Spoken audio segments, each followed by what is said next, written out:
Good day everyone. My name is Trisha Janine B. Kanda and I'm going to report on data management. Data management is a process by which information is acquired and processed to ensure the accessibility and reliability of the data for its users. One of the most important tools in processing and managing such information is statistics. Well, data management is the practice of collecting, storing, organizing, and using data in a way that keeps it accurate, secure, and accessible. Statistics is a science which deals with the collection, organization, presentation, analysis, and interpretation of data so as to give a more meaningful information.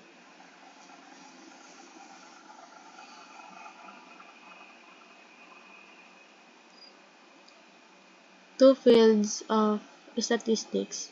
Number 1. Descriptive statistics refers to the collection, organization, summary, and the presentation of data. It is used to summarize, describe, and present data in a clear and meaningful way. They do not make predictions or generalizations. They only describe what the data shows. Number 2 is inferential statistics. Deals with the interpretation and analysis of data where conclusion is drawn based from the subset of the population. Inferential statistics is the branch of statistics that allows us to make conclusion, prediction, or decisions about a larger population based on a sample of data. So, population, it can be a group of individuals, objects, events, organization, etc. Sample is the specific group that you will collect data from. The size of the sample is always less than the total size of the population. Like the pictures below, a large circle labeled population with many small figures inside it, while the sample is a smaller circle labeled sample, showing only a few of those figures.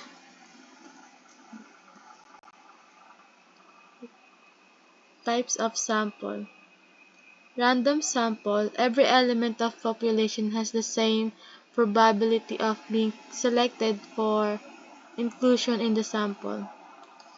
Also, sample is a subset of individuals or items chosen from a larger population in such a way that every member of the population has an equal chance of being selected. Number 2, convenience sample is a type of non-probability sampling which doesn't include random selection or participants.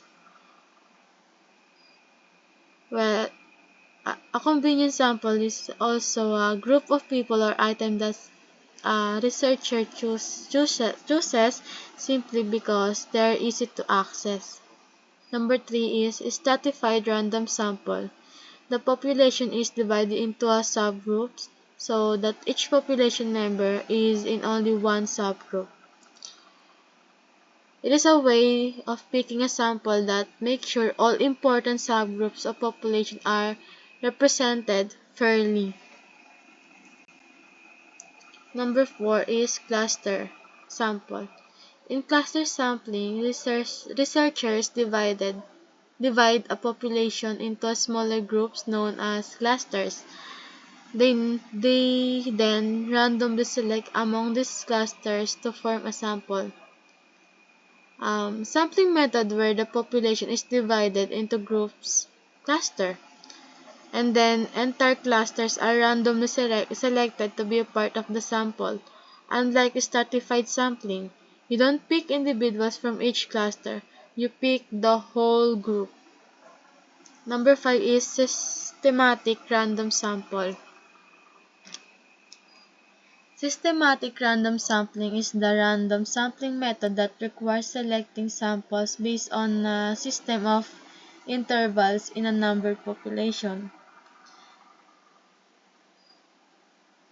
where you can select members of population at regular intervals after choosing a random starting point. Data versus information. Data are the facts or details from which information derived. Individual pieces of data are rarely useful alone. For data to become information, data needs to be put into context. Information Information provide context for data.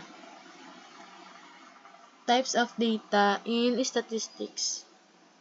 Nominal data is one of the type of qualitative information which helps to label the variables without providing the numerical value. Example of nominal data are letter symbols, words, gender, etc. Ordinal data is a type of data that follows a natural order. The significant feature of the nominal data is that the difference between the data values is not determined. It, it is used it's used commonly represented using a bar chart. Discrete data can take only discrete values. Discrete information contains only a finite number of possible values. It can only take specific, separate values. Think of it as data you can count, not measure.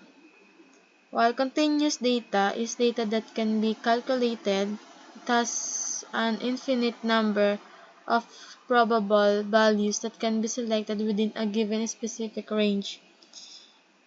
Continuous data is the opposite of discrete data. It can take any value with a range, including fraction and decimals.